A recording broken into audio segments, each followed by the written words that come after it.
Ito yung tatlong formula ng success na ginagamit ng mga tao ngayon. Ang pangatlo, ang ginagamit ko at sobrang napaka-effective sa akin. Ikaw, alin dito ang ginagamit mo ngayon? Be honest ha, huwag magsinungaling. Una, dream equals success. Nangarap ka lang at gusto mo ng resulta at tagumpay na agad ang gusto mong makuha. Huwag tamad ang datingan.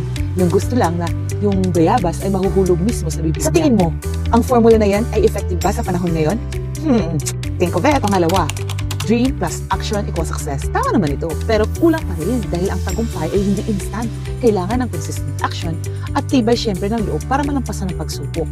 Kung tumigil ka agad dahil hindi mo nakuha ang resulta sa inasahan mong panahon, wala ka pa rin mararating. Ito yung panghuli, ang pinakamalupit. Dream plus consistent action plus faith in God equals success. Ito yung pinaka-effective na formula na siguradong magdadala sa iyo sa tagumpay na gusto mo. At ito yung formula na ginagamit ko ngayon at sinasabuhay. Ang pangarap mo, dapat bigyan mo ng consistent action na related sa pangarap mo.